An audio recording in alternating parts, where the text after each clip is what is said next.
Welcome to the P.A.S. Report podcast. If you're tired of censorship, outraged by government abuses, and thirsty for real insights, then you're in the right place. Get ready, because here, the fight for freedom never ends. Here's your host, Professor Nick Giordano. Welcome to the P.A.S. Report podcast. This is your host, Nick Giordano, and I'm glad you could join me today. I have a fantastic guest. Before I bring on the guest, make sure to go to the P.A.S. Report website, pasreport.com, and share this episode with your family and friends and on social media. I have the author of The Indispensable Right, Free Speech in the Age of Rage.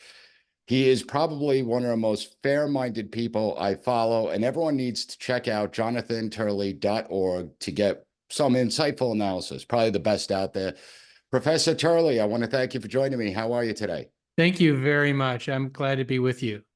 Well, you have such an important book out, and I want to tell the audience, everyone needs to read this book because freedom of speech has been under attack. It's only getting worse out there. And in your book, you state that it's coming from a variety of sources out there, this attack, the assault we're witnessing on the First Amendment. So can you explain to the audience how it's coming under attack in the first place? Absolutely. This book is about 30 years in the making, but one of the reasons I decided to publish it is because we are living through what I think is the most dangerous anti-free speech period in our history. And the reason is that we have a type of triumvirate, an alliance of government and corporate and academia interests supporting this vast censorship effort. And it's without question the largest censorship system in history. It is a system that allows not just banning from social media, but throttling.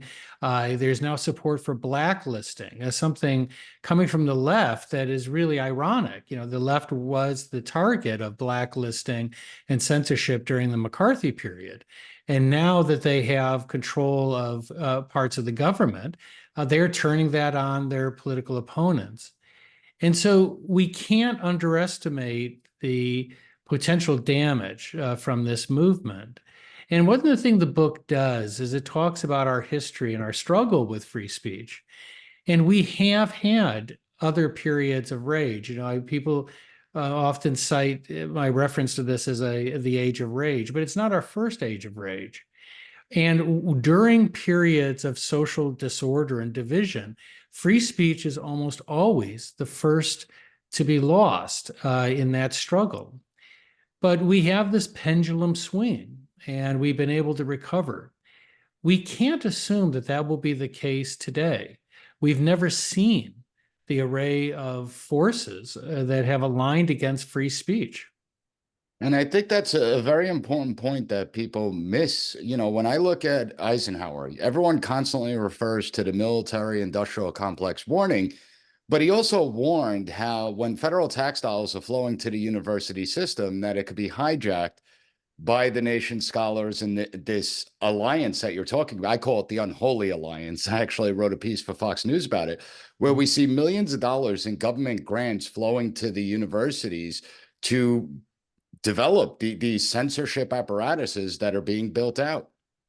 No, that's right. And to be honest, I would never have thought that we could see this level of orthodoxy and intolerance on our campuses. I've been teaching for 3 decades, but free speech was always the touchstone of higher education. It was the one value we all shared and defended. That's no longer the case. I'm a bit of a dinosaur today. People call me a free speech absolutist. At one time, that was a compliment. Now it is not. And you have many law professors who are now arguing that free speech is a threat to our nation. You have law professors that are pushing an amendment of the First Amendment to get rid of its protection of all speech, individual speech, and to allow the government greater ability to censor citizens.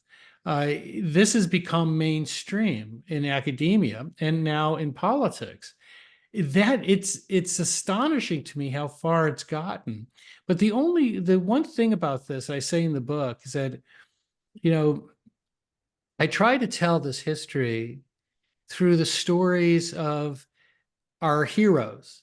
And these are compelling figures that often put their lives at stake to defend free speech. And many of them hold views that I find ridiculous or offensive. You know, you have communists, fascists, feminists, every type of political view, some of which I agree with, some of which I don't.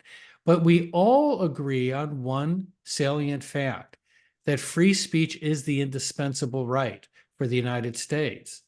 And their stories are very colorful, and they're often very moving about what they were willing to put at risk to protect this indispensable right. And it's important for us to sort of read that unvarnished history because it's in some ways sort of painful. We often believe our press. We often believe that we have been this bastion of free speech. In reality, we've gone through periods in which we arrested and punished those with opposing views, and we're seeing that happen again. And I think your book points that out in a phenomenal way, because we tend to have that nostalgic vision of the past, that the past was always better than the present, when it's not true. We did face struggles before. And you highlight, you know, when you look at the academic concerns of the people within academia, I look at the Atlantic article that was written by Jack Goldsmith from Harvard and Andrew Keen from the University of Arizona, where they argued that China has gotten it right when it comes to the internet, and the United States has largely gotten it wrong. Did you ever imagine a time period where people in our profession would be arguing that? No, I didn't, and it's really otherworldly. You know, you also have many law professors who are saying that, you know, a couple of Georgetown law professors said that we have to move beyond constitutionalism. Others have called the Constitution trash.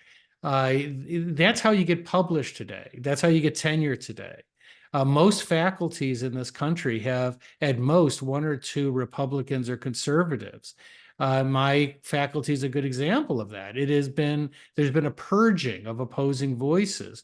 So faculties today run from the left to the far left. But I don't mean to interrupt you for a sec, but I think what you just said is really important, because when did the idea of promoting the Constitution and celebrating the First Amendment become a Republican or conservative thing? Like, that used to be an American thing. When did it become oh, well, you must be right wing if you believe these things? No, that is a fascinating thing. And if you want to get published, just write a piece saying free speech is harmful or triggering, or the First Amendment has to go. You will have law reviews lining up to publish you. They do not want a piece that says free speech has served us well and we need to protect it. Generally, that's not considered cutting edge. And I don't know how we lost control so quickly. There is, however, something I hope in the book that is positive. I really am an optimist. And part of what the book argues is that the problems we've had with free speech came with a sort of original sin after the Republic was formed. Most people don't realize that the First Amendment was and still is a revolutionary provision. No one had ever protected free speech as was embodied in that amendment. And even today, as I mentioned, law professors are calling for it to be amended, that it's too radical. But what was interesting to me in going back and looking at that period is that many of those supporting the First Amendment believe that free speech, as I do, is an autonomous right. It's part of natural rights that belong to all human beings. It's not granted by the government. It adheres to you as a human being. And that view came out early on, but was abandoned within a few years as courts under the Adams administration re-embraced what I call a functionalist or Blackstonian view of free speech. That's where our problems began. It allowed for courts to have constant trade-offs, to allow for prosecutions for people with opposing views. But there is a silver lining there. As I say in the book, the nice thing about believing that free speech is a natural right, that we're hardwired for free speech, is that it can never really be extinguished. We may at times lose our appetite for free speech, but we'll never lose the taste for it because it's part of being human. And you see that in polls. People have rejected this unrelenting effort of the media, corporations, academia, politicians to embrace censorship. They're not buying it. And that's because it's in our DNA that we know that if you give up even part of a right, you'll never get it back. And that's the frightening aspect. One of the things that concerned me greatly, and I know it concerned you as well, was the Richmond product that was developed within the FBI, where it took traditional Catholics and said that they have the potential to be domestic violent extremists because they hold positions that there's two genders, they may be pro-life, and that's where it could be domestic violent extremism. Are you concerned that the government is trying to brand normal positions that people take as extremism? And when we take it from academia to the bureaucracy is the one with the real power. And does that concern you? Oh, it does. It also concerns me because I do believe that there has been a politicalization of the criminal justice system. I do believe that the Manhattan case targeting Donald Trump was a raw political exercise. I don't even see the crime there. I think ultimately it's likely to be overturned, but initially it's going to have a hard, Trump will have a hard time in the New York court system.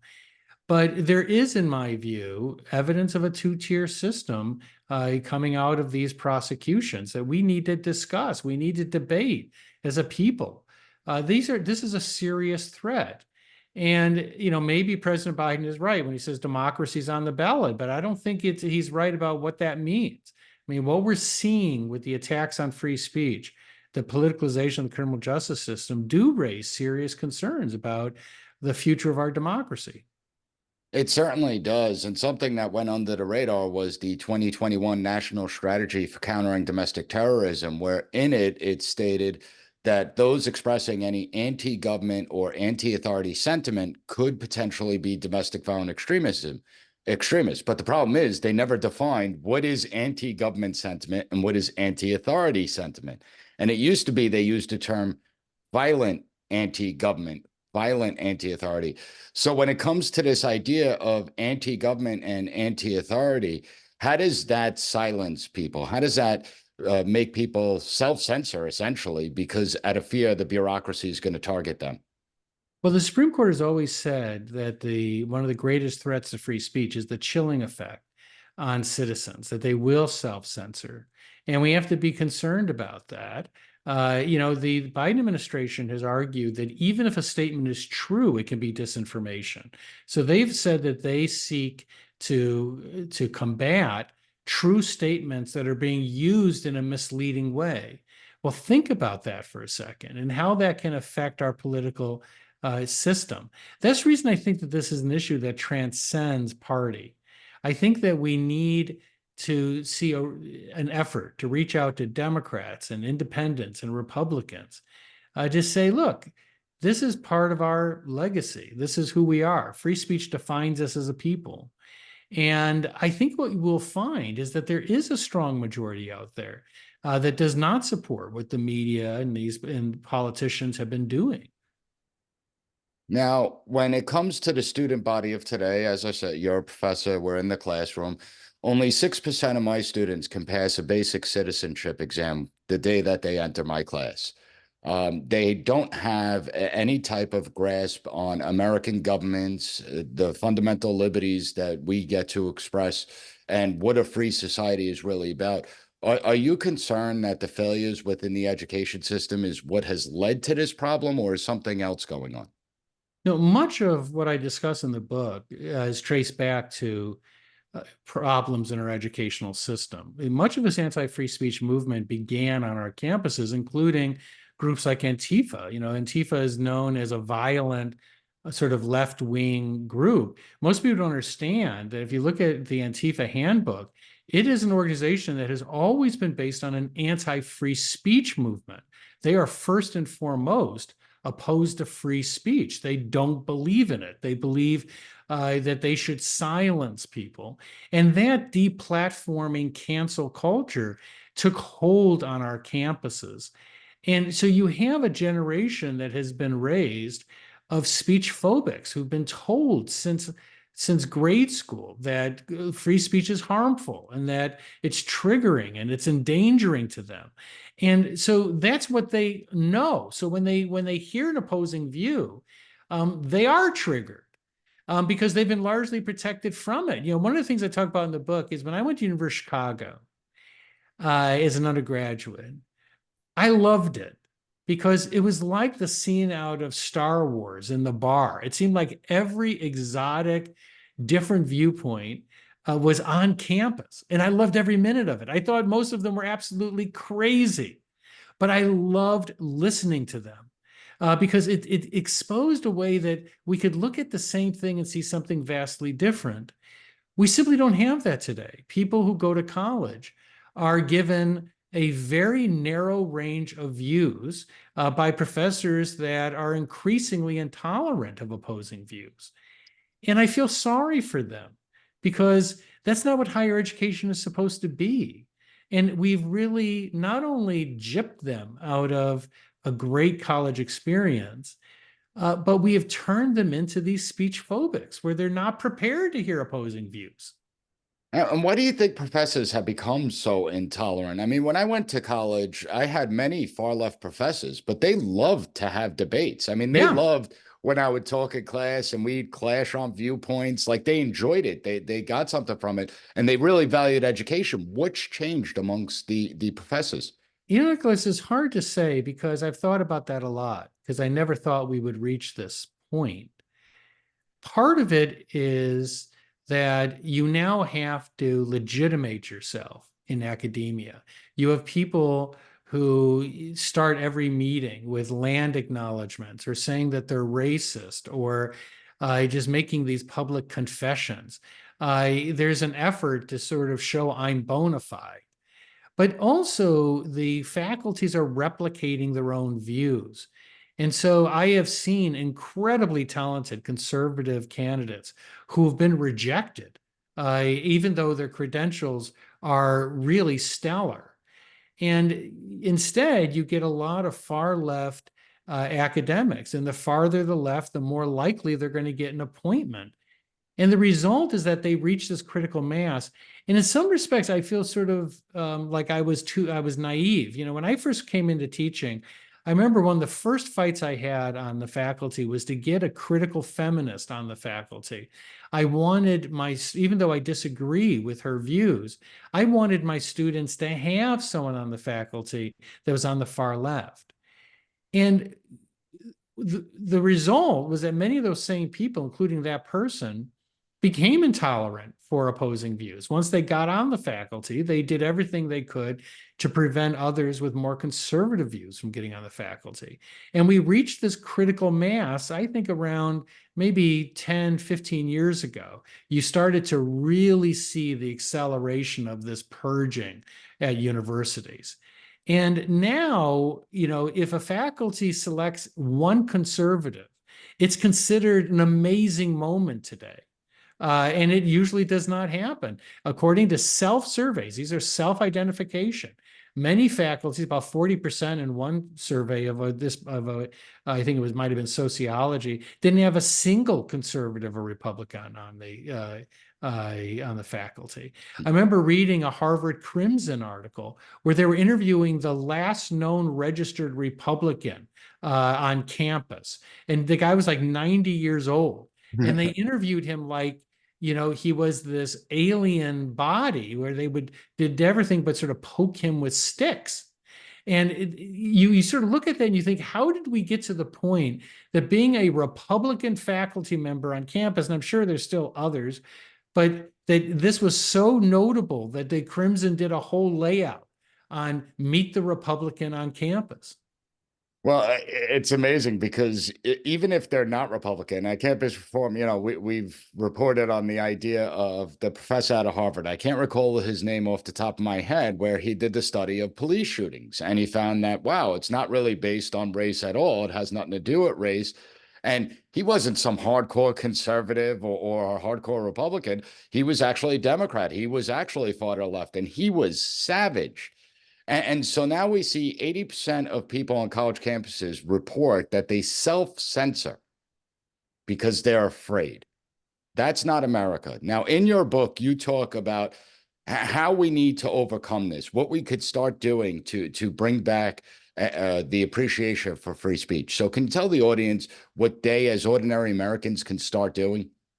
Yeah, I didn't want to just write a book on the history and meaning of free speech. I wanted to actually talk about concrete steps we can take to restore this right. And so the last part of the book looks at that, and some of them can be done and can be done quickly. One is that Congress needs to pass a law that bans any money, a single dollar of federal funds that can be spent by agencies to support the censorship or blacklisting of individuals or groups, to simply get the government out of the business of censorship. Now, look, Mayorkas at Homeland Security can go and use his department to respond to critics. He can denounce people who he thinks are spreading disinformation. That's called free speech. That's great. Go ahead and do it. But what you can't do, and you shouldn't be able to do, is to enlist surrogates by funding through grants these censorship systems. We need to get the government out of that business. We also need to get government in the business of enhancing free speech by tying grants to educational institutions to their adherence to what I list as 10 simple principles that any university should be able to meet to protect free speech on campus. If these universities were discriminating against people based on their race or religion, we would be appalled that we were giving them billions of dollars in federal funds. We should be equally appalled that we're doing that if they're denying people free speech. And so we can use that power of the purse to protect free speech. We also need to reinforce state universities. The last bastion, the last line of defense for free speech in this country may end up public universities, because the First Amendment applies directly to what they do. And it's getting increasingly difficult to tell students who are conservative or libertarian that they should go to some of these private universities that are so hostile to those views. We need to reinforce public universities. So legislatures need to say, look, we're not a captive audience. You can't have a university that excludes voices, that only hears liberal viewpoints, that replicates itself, and then you come to us every year and demand that we fund you for it. You need to show us that you have a diversity of thought, including on your faculty, or we're going to start to withhold money. I completely agree with that, especially I'm part of the SUNY system here in New York. When you look at the DEI degree requirements, so I think even public universities, when we see things like that, we see the corruption within college. Do you think that's what's led to only 36% of Americans having a favorable view of higher education at this point? I think it has. I hear from people all the time that they don't want to spend all of this money so that their kids can go and listen to these radical lessons, but more importantly, not be allowed to speak in their own voice. And I can understand that. You have schools like UCLA that are now hiring advocates, activists on the faculty. Their whole job is being activists. You have other schools that are awarding degrees in activism. And it's changing the way people view higher education. Most people want a classic education. It's the faculty and administrators that want to convert higher education into this echo chamber of activism. And it's not selling well. It's not selling well in the media either. These reporters that have embraced what's called advocacy journalism are killing their media outlets. I mean, Washington Post has lost tens of millions of dollars, and they've gone, with this advocacy journalism. The new publisher is under attack because he dropped a truth bomb on the journalists and said, quote, "Nobody's reading your stuff." That's his direct quote. He said, "We've lost half of our audience, half of our readership. We're losing tens of millions of dollars. We can't go on like this." So in both academia and the media, this is actually disastrous. People are walking away, but they still, as individuals, have an interest to continue this level of advocacy, even though it's killing their institutions. Well, all of them should be required to read The Indispensable Right. I mean, that's what it comes down to. Professor Turley, you are the indispensable professor. That's what we have to say. Much. And I really appreciate you joining me today. Everyone, get the book, read it, understand it, absorb it. It's so important in this day and age. Professor Turley, thank you for joining me. Thank you so much, Nicholas. Appreciate it. Thank you for listening to the P.A.S. Report. Don't forget to rate, share, and hit that subscribe button. That way you'll never miss an episode. For more exclusive content and updates, visit us at PASreport.com and follow Professor Giordano on all social media platforms at P.A.S. Report.